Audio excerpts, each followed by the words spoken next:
Who does God say I am? We're continuing this series.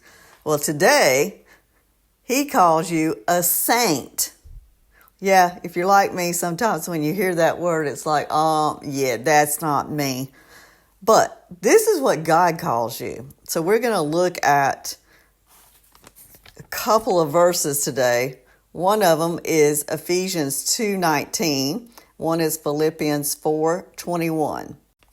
So today, I'm going to read from the Amplified version of Ephesians 2:19. It says, "Therefore you are no longer outsiders," which could be exiles, migrants, and aliens excluded from the rights of citizens. "But you now share citizenship with the saints, who are God's own people, consecrated and set apart for himself, and you belong to God's own household." That's amazing.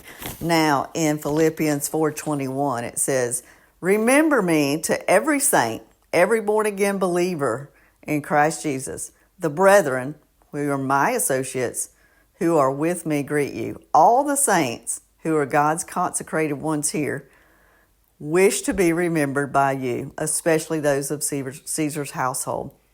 So this is telling us today that God sees us. Once we are in Christ Jesus, we are covered with his blood, with his righteousness, his redemption, all of those things we've talked about. Once you are covered with all of that, he sees you as Jesus. He sees you as a saint, covered in Jesus' blood, covered in the righteousness, covered in the redemption, covered in his love, covered in the grace that Jesus died for.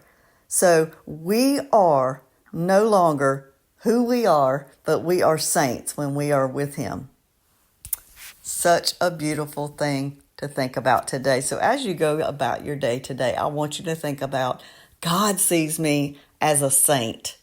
And when you see that the Father thinks of you that way, I want you to stand a little taller, and I want you to smile a little bigger and give a little more grace and love to those around you. Love y'all.